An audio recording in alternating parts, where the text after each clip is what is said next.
Olá, clorofilos e clorofilas, tudo bem com vocês? Gente, você conhece a Echeveria gibiflora carunculata? Se você não conhece essa plantinha aqui, me acompanhe que nesse vídeo eu vou estar falando um pouquinho sobre essa variedade. Mas antes de tudo, deixe seu like, se inscreva no canal e compartilhe o vídeo, que isso estimula a gente a trazendo mais conteúdos para vocês. Bora lá!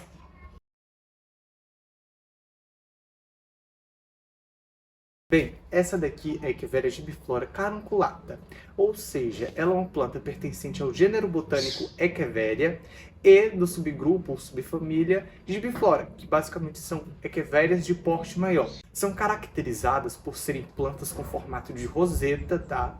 E no caso das gibifloras, são bem grandonas, atingindo um porte de mais de 35 centímetros de roseta. A gibiflora carunculata basicamente é uma mutação natural que aconteceu numa planta da gibiflora. Basicamente, essa mutação é uma mutação morfológica, ou seja, altera o formato da sua planta.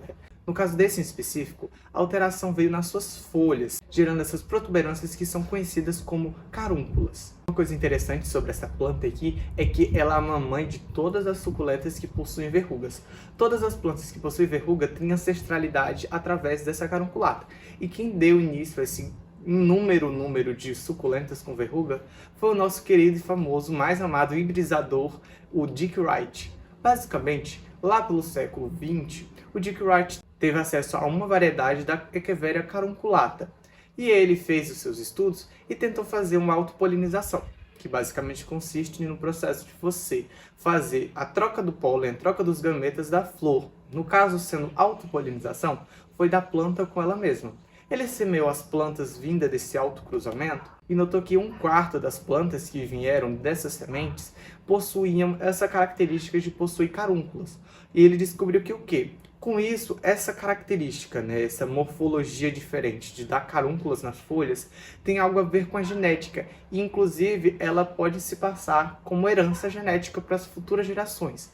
A partir disso, ele começou a estar fazendo vários e vários híbridos através da Echeveria carunculata, e conseguiu estar gerando esse número e variedade de plantas que possuem essa característica. Mas lembrando que a Echeveria carunculata, naturalmente, ela não é um híbrido, ela é uma mutação, ela é uma variedade que surgiu naturalmente no meio do cultivo. E agora falando um pouco sobre o cultivo dela. Bem, sendo uma Echeveria, principalmente uma suculenta anteriormente, ela é uma planta de sol. No caso, as gibifloras em geral, elas são plantas que apreciam mais sol do que as Echeverias tradicionais. Então, no caso dela, é uma planta que necessita quase que obrigatoriamente de um sol pleno para se manter com saúde. Ela é uma planta que, quando você não coloca no regime de sol correto, que nem ela estava antes de vir até minhas mãos, você pode ver que ela tem grandes espaços entre as folhas, ela está estiolada. Então, sim, um solzinho fraco não vai atender a necessidade dela. Ela possui uma grande necessidade de sol, então tem que ser adaptada ao sol pleno de maneira gradativa. Inclusive, quanto mais sol você fornecer para ela, mais compactas, mais coloridas e principalmente com mais carúnculas elas ficarão. Sobre a rega, ela é uma planta que não é muito exigente com a rega. Sua rega deve ser feita de maneira esporádica e sempre, principalmente, que o substrato estiver seco. A mistura de substrato ideal para ela não tem uma em específico. Você pode utilizar qualquer mistura de substrato desde que atenda a necessidade de ser drenável, airado e não reter muita matéria orgânica e nem muita umidade. Atendendo essas características, você pode estar utilizando qualquer substrato que você tenha acesso à sua região. Sobre a adubação, ela também não é muito exigente. Você pode estar fazendo uma adubação neutra de 10-10-10 ou qualquer adubo que seja leve. Não se pode estar utilizando adubos pesados, porque ela é sensível à queima por excesso de nutriente no substrato. Porque a maioria dos adubos que a gente encontra no meio do mercado são adubos químicos e, em geral, são sais minerais. Eles são sais que, de fato, que nem um sal de cozinha, pode estar prejudicando e queimando a raiz da tua planta. Então é necessário que você não exagere de maneira nenhuma na suculenta, na adubação. Lembrando que para a suculenta, sempre menos é mais do quesito da adubação. Sobre a propagação, como toda a Echeveria gibiflora em específico, ela não se propaga bem pelas folhas da planta mãe. Pode ser que sim, vez ou outra aconteça uma mudinha de vinho através da folha, mas é muito raro, porque ela não tem assim, um meristema muito efetivo nas folhas dela.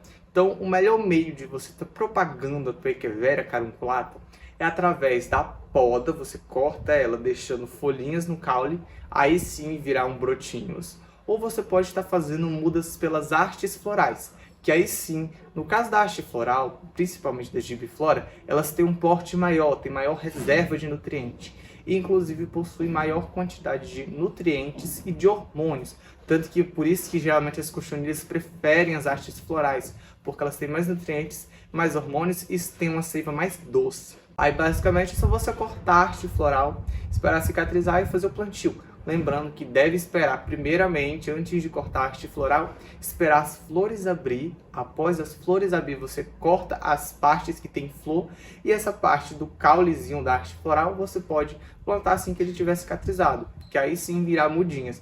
Você também pode estar tirando as folhas das hastes florais e plantando, que aí no caso das folhas das hastes florais, elas conseguem sim estar brotando com a maior facilidade. Outro meio também é através das sementes, só que ele é meio incomum porque as sementes dão um certo trabalho de se conseguir, de se acontecer a polinização, e também porque é um processo muito demorado, a semeadura demora bastante tempo até ela ficar num tamanho assim considerável, razoável e seguro para ela ficar vivendo tranquilamente. Sobre o crescimento dela, ela é considerada de crescimento meio médio a rápido. Ela não é uma planta assim muito chata de você estar cuidando desde que você não exagere no excesso de água, tá? O principal fator que você pode utilizar para matar sua planta é excesso de água. Então assim, um dos maiores erros que o pessoal tem com esse quesito dessa planta é a questão do excesso de umidade.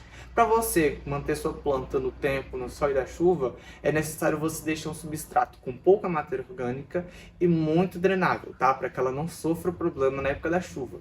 A roseta dela, como já falado e como na maioria das gibifloras, passam dos 30 centímetros, mas isso varia do substrato, da adubação, do tamanho do vaso, do clima que você está tendo a sua planta.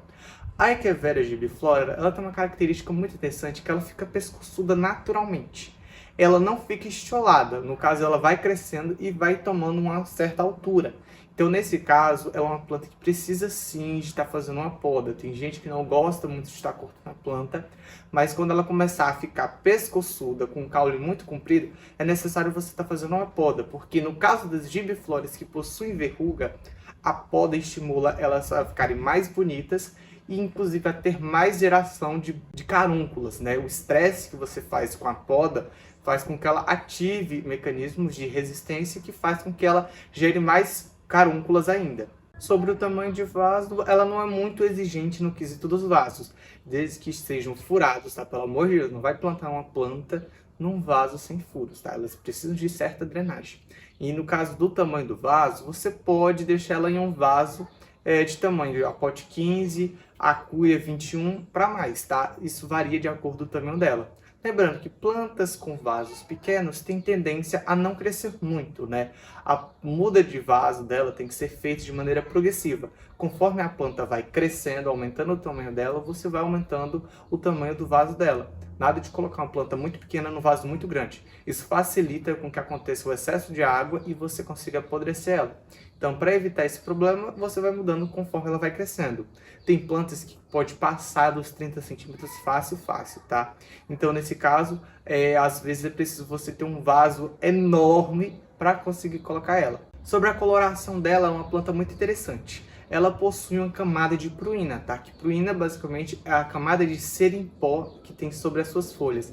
É isso que faz com que ela tenha esse aspecto esbranquiçado, tá? E esse aspecto esbranquiçado protege também ela contra o sol e contra a chuva. Então nada de passar a mão cheia de dedo em cima dela. Essa camada de pruína é muito importante para a proteção da tua planta e ela só nasce uma única vez. E se você passar a mão nela, né, tirar essa camadazinha, aquela área fica desprotegida. Então é necessário que evite o máximo possível de estar passando a mão nas suas folhas. Uma coisa interessante, que além dessa coloração acinzentada que ela possui, é que quando você vai colocando ela para pegar bastante sol, o estresse vindo, né, o estresse fisiológico, pelo amor de Deus, não acho que a planta vai ficar com raiva, não.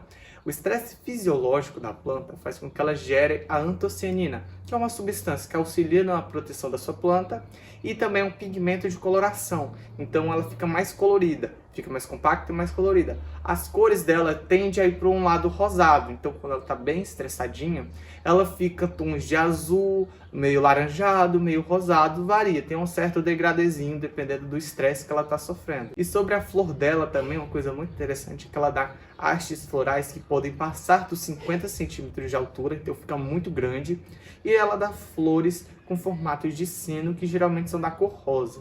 Mas aí, você conhecia a Echeveria gibiflora? Sabia que ela era uma grande mãezona, mãe de todas as verruguentas que se existe nesse mundo?